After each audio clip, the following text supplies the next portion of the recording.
Bonjour à toutes et à tous. Alors, aujourd'hui, nous allons donc parler nous allons parler du hors-série numéro 3 qui s'intitule Arthur ou le mythe du XXIe siècle en question. Alors, définir l'identité esthétique d'une époque, d'une période, d'un mouvement ou même d'un genre est toujours artificiel quand on le fait a priori, c'est-à-dire avant la fin de ce genre, de cette époque ou de cette période. L'identité d'une démarche est toujours plus compréhensible a posteriori, à partir des traces et des témoignages, et les revendications, sous forme de manifestes par exemple, on pense aux manifestes des genres militants, en littérature ou en politique, qui foisonnèrent tout au long du XXe siècle, devaient être tempérées par l'historiographie, par des actes ou des énoncés paradoxaux, sinon même contradictoires avec les intentions revendiquées par ces groupes ou ces époques dans ces manifestes. Autrement dit, quand je me permets de penser le titre de cet épisode comme suit, comme je viens de le nommer, Arthur ou le mythe du XXIe siècle, je pose une gageure périlleuse. Mais je suis malin, et j'assortis tout cela d'un prudent en question, qui me garantit que tout ce que je pourrais dire peut s'abriter vite derrière quelques paravents dialectiques ou rhétoriques de type « Ah mais non, c'est une tentative, enfin voyons, je ne prétends pas expliquer le XXIe siècle ». Et puis comment expliquer le XXIe siècle alors qu'on est seulement en 23, donc il reste 77 ans. Mais ce serait vous mentir bien entendu, parce que je ne compte pas assigner le siècle au quoi que ce fût, mais pour autant je crois savoir quelle forme mythodynamique caractérise le premier cinquième de ce siècle. Et c'est de ça dont je veux parler quand je parle de l'identité mythique du XXIe siècle. À partir donc l'identité mythique du XXIe siècle, à partir donc des différentes strates de la pensée, cosmogonique, politique, esthétique, morale et érotique. Vous allez voir que la dernière partie est très importante. Toutes ces strates, donc cosmogoniques, politiques, esthétiques, morales et érotiques, ont un dénominateur commun que l'on peut nommer de deux façons différentes, c'est-à-dire à partir des deux extrêmes de son amplitude phénoménologique pour le XXIe siècle. On peut parler d'un rapport multiversel au monde, qui est propre à ces 15 dernières années, ou bien on peut parler d'une intégration des modes quantiques de représentation dans les théories de la connaissance. Les deux sont deux façons de dire la même chose. De la multiplicité des possibilités simultanées de l'état d'une particule à l'échelle du monde quantique découle une requalification organique de nos modes de représentation. Cela interviendrait d'ailleurs dans une antique question de l'épistémologie. La philosophie antique s'est demandé si le savoir procédait d'une reproduction de ce que l'on est capable d'observer, si nos modes de représentation dépendent en fait d'une capacité à reproduire ce qui est déjà expérimenté, ou si nous sommes capables de faire des anticipations sur ce que nous percevons. Un auteur, surtout, initié pour Ernst Cassirer et Hans Blumenberg un nouveau type de rapport avec la Renaissance, donc un nouveau type de rapport au savoir, et cet auteur est un membre de la scolastique médiévale, Nicolas de Cuès, ou de Cuse, dit le Cusin, 1401-1464, donc date de naissance et de mort, donc c'est-à-dire au XVe siècle. Alors, je suis tenu de faire simple et court ici, mais le Cusin inaugure dans ses ouvrages, en particulier un nouveau type de rapport à la nature qui ne passe plus par la reproduction, le mimétisme, c'est la mimésis platonicienne, mais produit des rapports qui ne viennent pas de la nature. La question pourrait être de savoir si le Cusin fonde ou identifie quelque chose, c'est-à-dire s'il pose un acte génétique, ou s'il établit une herméneutique du rapport au savoir, et à la mimesis, traduite en latin, non sans altération de nuance, par la notion de imitatio. Alors je parle du latin parce que la scolastique, qui commente abondamment Aristote et Platon dans l'activité théologique chrétienne, s'exprime en latin. Un peu en grec, mais essentiellement en latin. Mais donc, revenons au multiversel, qui ne peut être conçu qu'à partir de l'observation en physique quantique de la possibilité d'une simultanéité polyvalente d'états pour une particule en fonction de différents critères, dont le fait qu'elle soit ou non observée. Alors, c'est pas la particule qui nous guette du coin de l'œil pour vérifier qu'on la scrute ou non depuis le microscope subatonique, mais c'est simplement que la part d'interprétation de l'analyse, même scientifique, même objective, ou même le plus objectif possible, conditionne le résultat en tant que l'analyse porte en elle-même sa propre détermination épistémologique, c'est-à-dire qu'on détermine une visée du savoir quand on observe quelque chose, quand on établit une hypothèse. Coïncidence ou non, d'un point de vue logique et paradigmatique, la physique quantique se superpose à la phénoménologie de Husserl. Il est question dans les deux cas d'une polarisation sur les rapports de constitution du sujet, en tant que celui-ci détermine le monde et l'univers à partir de ses propres conditions internes. C'est assez intéressant d'ailleurs de voir le prochain Ant-Man qui va mélanger les deux mondes. l'universel, enfin le multiversel et le quantique. Alors vous allez me dire, oui, d'accord, mais physique quantique et phénoménologie sont apparus au début du XXe siècle. Alors quel rapport avec le XXIe? J'y viens, j'y viens. Notons dans un premier temps, avant que je n'y vienne d'ailleurs, que la progression représentationnelle procède toujours d'une temporalité par décalage, c'est-à-dire que des innovations représentationnelles aussi fondamentales et radicales que celles-ci ne peuvent pas se répercuter dans les formes du savoir et de la pensée en un claquement de doigts. Et pour cause. Notons aussi, dans un second temps, que le savoir est élitiste et technique. Peu parmi nous ne sont capables d'embrasser les implications techniques de la physique quantique, comme peu parmi nous ne sont capables de saisir la densité des nuances de la phénoménologie. Je ne vous parle même pas de ceux qui seraient capables de saisir les deux. Généralement, un esprit vraiment rompu à l'un peut facilement basculer dans l'autre. Nous pourrions même dire que l'une comme l'autre sont désormais si ramifiées et si complexes que les embrasser toutes deux est impossible. Il faudrait alors, pour que l'historiographie puisse digérer les modes représentationnels qui dérivent de ces deux révolutions paradigmatiques, que tout le monde soit capable non seulement de les comprendre, mais aussi et surtout de penser en conformité avec leurs structures internes. Autant dire que c'est foutu. Alors j'en viens au rapport de la physique quantique et de la phénoménologie avec la mythodynamie du XXIe siècle. Je disais il y a quelques minutes que le film dont je vais parler témoigne de nos modes de représentation de ces 15 dernières années. Je ne parle même pas des 23 années de ce siècle. Alors pourquoi cette nuance, voire même cette restriction? Lors de l'apparition du premier des Marvel, pensé comme unité d'une série très vaste, c'est-à-dire le Iron Man de 2008, nous sommes devant un film de forme ordinaire. C'est un film de format banal avec des modes diégétiques tout à fait identifiables et connus. Nous sommes très loin de l'intrication qui sera celle d'Iron Man 3 ou même de la série de son héritier, les Spider-Man de la troisième génération, intégrés au corpus du multiverse de Marvel. Alors non, je ne repars pas sur Marvel, ne vous inquiétez pas, j'utilise simplement le décalage entre le premier Iron Man et le premier des Spider-Man de la troisième génération, ceux de Tom Holland, pour vous montrer que quelque chose a déformé les principes de la diégèse et de la représentation dans le temps qui les sépare, entre 2008 donc, Iron Man, et 2017, Spider-Man. 9 ans. Oui, mais dans ces 9 ans, le monde a explosé, l'univers a explosé, et s'est éparpillé dans l'infini de possibilités symboliques. Si vous voulez, dans ces 9 ans, Disney s'est effondré. Je fais un lien direct avec les facultés simultanées et cumulatives du mythe. Mais j'y reviens, c'est l'objet de cet épisode. Il faudrait donc que nous soyons tous et toutes, un peu comme dans les fantasmes du personnage principal du monde des non-A, au roman de Van Gogh, alors ça s'écrit monde des A majuscule avec un trait sur le A, roman de Van Vogt, dont le premier volume du cycle paraît en 1945, c'est une trilogie, avec la première traduction française par Boris Vian en 1953.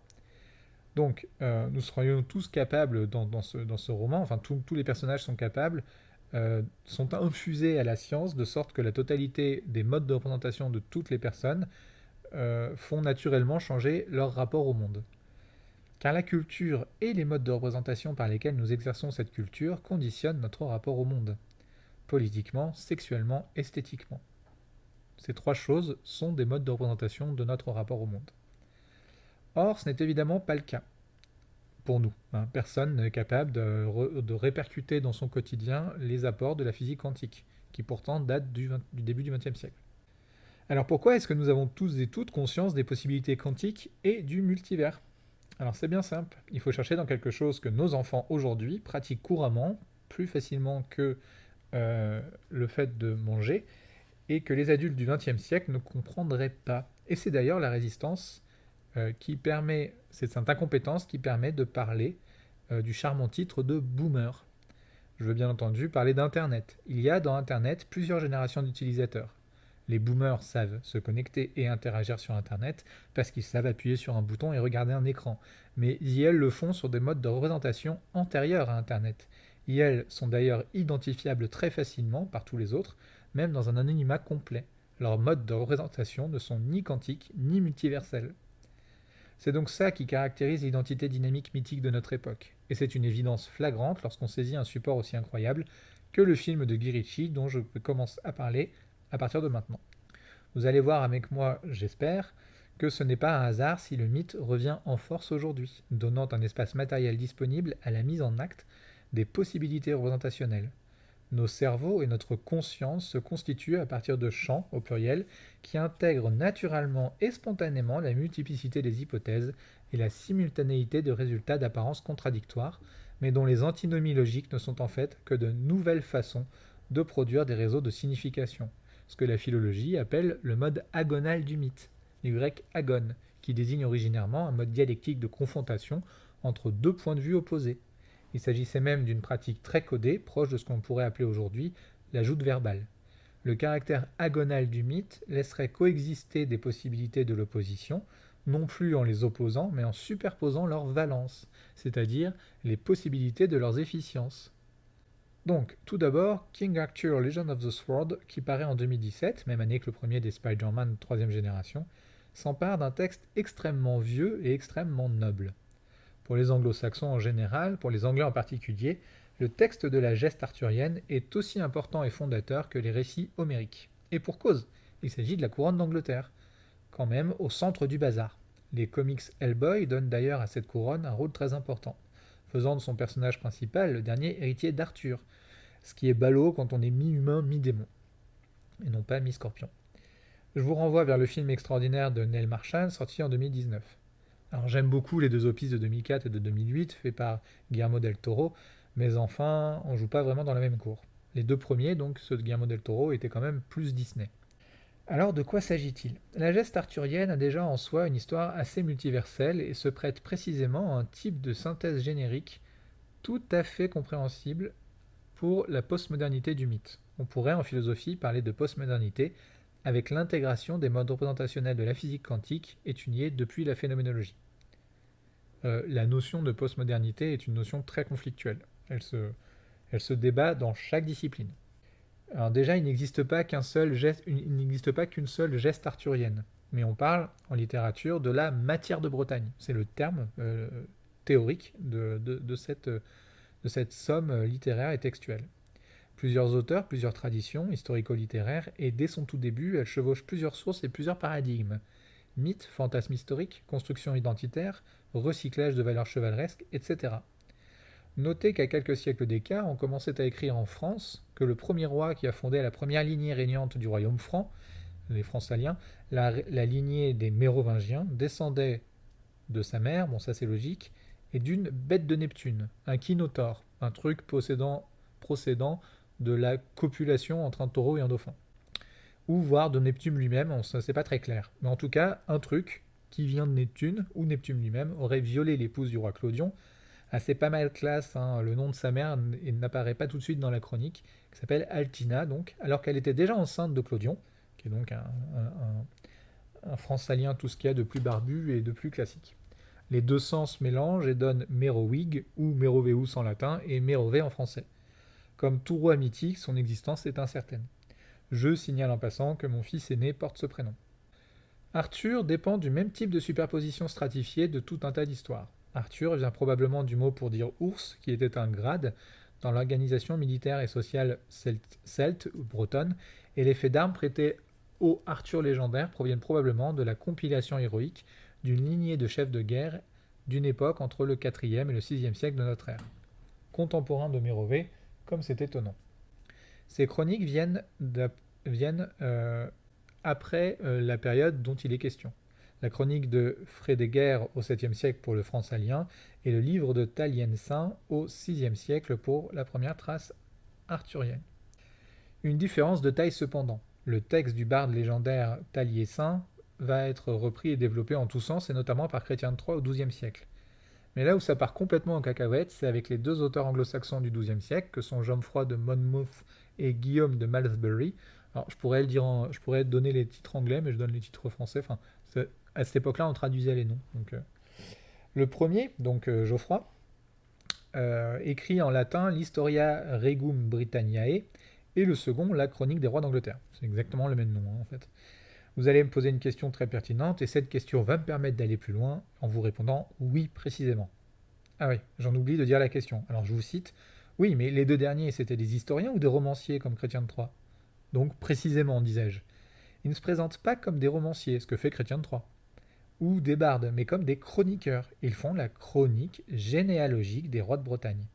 Il participe à l'inscription du mythe dans la mémoire collective politique de l'identité des rois bretons. Uniquement sur les XIIe et XIIIe siècles, on dénombre un peu plus de 20 auteurs identifiés, on imagine qu'il y a autant d'anonymes, sur la compilation de cette matière de Bretagne. Les comics papier de Marvel, c'est presque de la gnognotte à côté. Vous voyez que le mélange de l'unicité et de la multiplicité n'a pas attendu la rénovation quantique pour se faire. Dans la culture, au travers du mythe, c'est un truc qu'on fait depuis toujours. Bon, vous voyez donc que le film, avant même de manipuler des inspirations et des représentations issues de la simultanéité de l'Internet, procédait d'un fond textuel extrêmement riche. On pourrait parler, à l'instar de l'univers de Star Wars, d'univers canonique, canonique étendu et non retenu. Une série comme le Camelot, la série d'Alexandre Astier, je n'ai pas vu les films et je ne suis pas certain d'avoir très envie de les voir, utilise déjà la multiplicité de ses sources pour produire une nouvelle interprétation, fine et brillante, de la matière de Bretagne sous une forme semi-humoristique. Le film de Guy Ritchie, pour des raisons sans doute extérieures aux éléments que je viens d'exposer, manie en soi un multivers. Après une rapide exposition du contexte narratif, par un texte sur fond noir, qui expose la fin de la cohabitation idyllique entre les mages et les humains, comme deux mondes qui se côtoyaient jusqu'alors paisiblement, le film commence avec un combat anthologique mettant notamment en scène rien moins que des olifants, qui viennent de Tolkien donc. Des éléphants gigantesques, véritables montagnes qui transportent des troupes d'invasion et attaquent Camelot, enfin voilà, C-A-M-E-L-E-L-O-T, C-A-M-E-L-O-T, le château d'Uther Pendragon. Lady Uther est joué par Eric Bana, abonné au rôle tragique puisqu'il jouait déjà Hector dans le Troy de 2004, mentionné dans l'épisode sur la méthodologie. Mais Uther attaque un de ses olifants, il se jette dans le vide avec son cheval, donc son cheval meurt évidemment, enfin il va s'écraser en bas quoi, on le voit pas. Et Uther donc attaque un de ses olifants, pénètre dans le dôme qu'il transporte et, armé d'Excalibur, arme magique par excellence, traverse le mur de feu qui servait de bouclier au vilain mage et le tue, mettant fin à toute l'invasion. On comprend par une sorte de jumelage de saignements de nez que c'est le frère d'Uther, le véritable instigateur de l'attaque, Vortigern, incarné par Jude Law. Alors par un principe de sacrifice à des sortes de nymphes aquatiques tentaculaires qui réinterprètent et syncrétisent les fonctions des sirènes, d'une part, et des moires, d'autre part, les divinités infernales du destin, Vortigern obtient un pouvoir magique et tue son frère. En gros, je fais vraiment très très simple. Il tue aussi sa compagne et rate son fils de peu, qui s'enfuit sur une barque.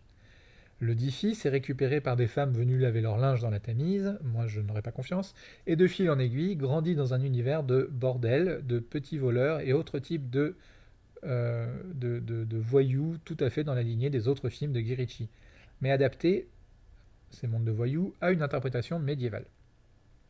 L'acteur qui joue Arthur adulte, Charlie Hunnam, fait d'ailleurs un carton plein et double le succès obtenu avec Pacific Rim de Guillermo del Toro, sorti en 2013. Autre film mythique dont il ne serait pas inintéressant du tout de parler, mais alors dans une approche autre des caractéristiques du mythe, au titre des textes rituels cette fois. Enfin bon, c'est pas mon objet ici. Il y a donc une synthèse de tout un tas d'imaginaires divers qui sont convoqués. On a la résistance à la Robin Hood, autre schéma narratif très fort dans la réception de l'histoire de la couronne d'Angleterre, avec le même rapport d'ailleurs d'antagonisme à l'autorité en place qui est une imposture. Je rappelle que Vortigern a piraté la lignée royale par ambition, mais il n'est pas le roi légitime. Une dialectique de retour à venir du roi légitime, on a un refrain dans le film, c'est le Born King, celui qui est né roi, par opposition à celui qui est né frère du roi. L'épée au rocher, qui n'est initialement pas Excalibur. Alors, il faut que j'explique, là, dans la légende arthurienne, dans la matière de Bretagne, Excalibur n'est pas l'épée au rocher. L'épée au rocher n'est là que pour montrer qui est légitime à être roi. Excalibur est donné par la Dame du Lac. Ensuite, on a un mélange ambigu entre justement un genre de Viviane et Merlin, justement incarné par une actrice qui d'habitude joue plutôt des sirènes, un récit qui explique et auréole par ailleurs l'absence de Merlin. On a aussi des Stormtroopers, rien de moins que des Stormtroopers, les Blackleg, qui rappellent drôlement nos CRS et les équivalents dans chaque pays, un peu bêtes mais musclés et soumis. À quoi Guy Ritchie ajoute ses propres obsessions esthétiques, comme j'ai déjà évoqué, la magouille, les trafics en tout genre, une société vue par l'intérieur de ses détours, la noblesse d'âme sous ses formes socialement dégradées, donc c'est-à-dire chez les voyous, etc. Et surtout des dialogues. Les dialogues de Guy Ritchie sont extraordinaires. On a une grande tradition fétichiste en France, et à juste titre, pour les dialogues de Michel Audiard ou Jacques Prévert, ou encore les films incroyables de Jean Eustache. Certains films plus récents, de Claude Lelouch par exemple, sont intéressants, même s'ils n'atteignent pas du tout cette rigueur esthétique d'un Audiard ou d'un Prévert. Mais là encore, ce n'est pas l'objet ici. Les dialogues de Guy Ritchie séquencent le film et déconstruisent sa narration par enchâssement dynamique très serré, le tout au pluriel. Une histoire est racontée, alors elle est présentée au spectateur, mais si l'interlocution, donc la personne à qui l'histoire est racontée, à qui s'adresse l'histoire, donc interrompt pour modifier ou interroger un point du récit ou le remettre en cause, alors on revient à l'espace du récit de ceux qui racontent, et ceux qui racontent corrigent avec ou sans ironie, puis on retourne à l'histoire avec la modification. Ce procédé existait déjà dans les premiers films de Guy Ritchie, notamment par exemple dans Revolver 2005, que je conseille à toute personne voulant ne rien comprendre en premier visionnage. Je donne un indice pour ceux qui veulent donc voir Revolver. Il s'agit d'une démonstration de ce que c'est qu'un palais mental et la nécessité de combattre son propre ego afin d'atteindre l'état de sujet libre. On est presque dans du Nietzsche, mais bon, depuis un paradigme londonien du XXIe siècle. Donc, ce procédé dialogal, qu'on retrouve d'ailleurs, enfin qui a déjà été réutilisé dans Ant-Man, dans le premier Ant-Man, existait déjà, mais prend une force et une fonction particulière dans King Arthur, Legend of the Sword, et le film suivant du même réalisateur, The Gentleman, de 2019, qui ne compte d'ailleurs, soit dit en passant, pas moins que 5 de mes acteurs favoris. Oui, bon, j'arrête de m'extasier. Alors, le récit de King Arthur, Legend of the Sword, est un récit qui fonctionne par décomposition, recomposition perpétuelle, avec des scènes de confrontation qui se tiennent simultanément dans différents régimes de réalité, différents espaces, le monde magique et le monde réel, avec une superposition des conditions antiques, le sacrifice et le sang par exemple, et des conditions médiévales, la hiérarchie féodale et la nécessité de convaincre les familles nobles d'Angleterre, qui rappelle d'ailleurs au film, à la trame narrative, que la structure monarchique de l'Angleterre est constitutionnelle, et cette constitutionnalité a été nourrie par des guerres civiles assez sanglantes, qui ont traumatisé le Royaume-Uni. D'ailleurs, je pense à un autre film incroyable, mais de narration tout à fait normale, enfin ordinaire, et de structure d'ailleurs tout à fait classique, c'est Outlaw King de David Mackenzie, sorti en 2018, qui a les mêmes problématiques vis-à-vis de la monarchie constitutionnelle, et dans laquelle, donc dans ce film, Florence Pugh et Christopher Pine tiennent les rôles principaux. L'histoire du Royaume-Uni est encore le motif d'une activation des traumatismes collectifs du point de vue de l'identité historique de cette région d'Europe. Mais bon, le récit est classique, il reste classique. De fil en aiguille, comme dans tous les récits initiatiques classiques, ce qu'on appelle des shonen dans le genre du manga, des mangas à destination de jeunes garçons en formation intellectuelle et esthétique, Arthur est confronté à des souvenirs traumatiques au contact d'Excalibur. Donc quand il s'empare d'Excalibur, il revit la mort de son père, qui est en fait le bâton de Merlin reforgé. Oui, ça va très vite, mais bon, il faut accepter le pacte de lecture quand on rentre dans un univers, ou alors on n'y rentre pas. Et au fait que la lignée des rois est une lignée mêlant mage et humain, et ce faisant permet d'assurer l'équilibre du monde. Donc cette fonction d'Arthur est le vieux refrain des rois thaumaturges, qui sont aussi les délégués du divin sur Terre. Je renvoie à celles que ce cliché narratif et historiographique intéresse à l'indémodable livre de Marc Bloch, Les rois thaumaturges, études sur le caractère surnaturel attribué à la puissance royale, particulièrement en France et en Angleterre, paru en 1923. Donc Arthur récupère les attributions d'un Zeus, par exemple, qui est le garant de la Moira, c'est-à-dire ce que les Égyptiens incarnaient dans la déesse Maat, l'équilibre cosmique, la garantie de la pérennité du monde. Autrement dit, le film superpose effectivement 2500 ans de tradition esthétique et mythique. Le récit apparaît à la fin du premier millénaire de notre ère, donc c'est-à-dire que les premiers textes sur Arthur, donc de la matière de Bretagne, ça commence à la fin du premier millénaire de notre ère. Mais les schémas cosmiques et antagonistes qu'il manie pour sa démonstration esthétique procèdent de formes bien plus anciennes et font toujours dépendre la perpétuation du monde de la faculté d'un héros à renouer avec ses origines. Là, en l'occurrence, accepter le souvenir de la mort de ses parents, à accumuler son potentiel, ici en l'occurrence, alors coup de génie de Guy Ritchie, la pierre qui retient Excalibur prisonnière, donc il y a une fusion entre la pierre au rocher et l'épée au rocher et Excalibur. Donc la pierre qui retient Excalibur prisonnière est en fait constituée par le corps agenouillé du père de Arthur, donc c'est Uther. Et il faut donc que Arthur accepte inconsciemment de prendre l'épée à son père mort pour pouvoir advenir en tant que futur roi. Donc voilà, et a refusé de fuir l'impératif de ce que Dorian Astor a figé en 2016 dans un petit livre formidable, deviens ce que tu es. Autrement dit, comme dans le shonen, le personnage principal délivre le monde en se délivrant de ses angoisses. Programme messianique, mais qui fait toujours son petit effet. La geste arthurienne, façon Guy Ritchie, est donc tout à la fois chrétienne, quoiqu'elle mêle les valeurs antiques à des modes de narration postmodernes. Pour celles qui ne l'auraient pas vu, il faut encore ajouter à cela une innovation graphique, qui est la représentation des affrontements, qui est aussi très novatrice et qui n'a qu'un seul antécédent à ma connaissance, même si le film The Watchmen va un peu en ce sens, à savoir le premier opus de la série des Superman réalisé par Zack Snyder. Parce qu'en fait, ça frappe surtout dans le premier opus, mais les autres opus sont pareils. Mais c'est particulièrement impressionnant dans le Man of Steel, le premier film sur Superman par Zack Snyder qui date de 2013. La caméra ne regarde plus des gens se battre, mais se déplace à la vitesse des combats et des coups, vitesse surnaturelle, dans les combats, et dans les combats surnaturels. Et méchants comme gentils engendrent un chaos démesuré qui est à l'image de leur puissance. Mais Superman défonce des immeubles, et c'est d'ailleurs tout l'argument narratif, à mon sens, non, qui ne fonctionne pas, enfin, en tout cas dont j'ai trouvé que c'était pas très fonctionnel, de Batman versus Superman. Il suffit que Superman éternue pour que Batman soit dégagé. Il serait intéressant de voir combien de films super-héroïques de ces 30 dernières années reposent en fait sur la structure du shonen, donc du manga d'initiation pour jeunes garçons, c'est-à-dire produisent une structure narrative totalement et dramatiquement genrée. Bon, je vais conclure, même si je pourrais parler encore une heure, sur ce film et de son contexte analytique. Les personnages constituent des archétypes narratifs que chaque auteur et chaque interprétation a choisi d'interpréter.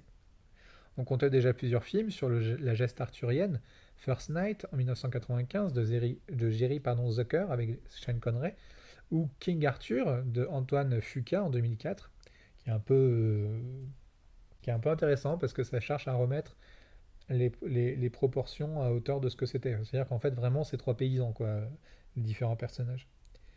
Alors, j'en nomme que deux, mais il en existe une dizaine, dont celui des Monty Python. La façon de saisir des personnages est d'autant plus mythique que les variations que chaque narration leur fait subir dit de son époque, esthétiquement et métaphysiquement. Et ces saisies mettent en valeur ce que le mythe d'Arthur a pour fonction dans l'époque concernée. Cela peut donner des interprétations surprenantes qui renouvellent la caractérisation traditionnelle des personnages et dit des choses nouvelles à chaque fois de façon plus efficace que ne le serait une image laborieuse d'Épinal. Alors c'est bien ça la fonction de la raison du mythe selon Blumenberg.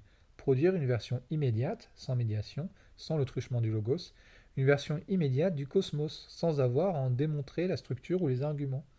Tous les auditeurs ou spectateurs d'une interprétation du mythe ressentent ce qu'ils partagent avec ce mythe. Or, c'est bien ça la fonction du mythe interprété, produire une fidélité à ce germe qui a donné, dès le début du Moyen Âge, mais avec à chaque fois une fidélité depuis l'époque d'interprétation, le sens et la fonction de la geste arthurienne. Donc je conclus sur la scène où Arthur saisit définitivement son destin dans le film de Guy Ritchie. Il se rend au château pour botter les fesses de son oncle et accepter l'héritage de sa famille. La musique est une chanson irlandaise celtique, Le Diable et le Chasseur. Bon, je préfère vous la donner quand même en anglais parce que c'est pas que l'anglais c'est plus classe, mais c'est que la formule en anglais est plus classe. The Devil on the Huntsman. Outre la musique totalement épique, topissime pour parler comme Po dans Kung Fu Panda, les scènes qui s'y découlent sont brutales et charnelles et forcent le spectateur à une expérience esthétique quasi érotique en fait. Le mythe, et c'est ça que je cherche à démontrer par cette scène de fin, le mythe n'est pas théorique ou abstrait, c'est une expérience du monde affiliable à l'expérience sexuelle, c'est une expérience qu'on fait de l'intérieur et à l'intérieur. Et c'est en cela que l'expérience sexuelle qui s'intègre dans un mythe, c'est-à-dire dans une génétique de l'individu, de sa place et des possibilités de ses actes, est ontogénétique. La complémentarité des régimes de l'expérience du mythe donne au mythe sa performance et sa puissance. Je vous encourage donc, si vous n'avez pas encore fait, à voir ce film. Je vous souhaite à toutes et tous une excellente semaine.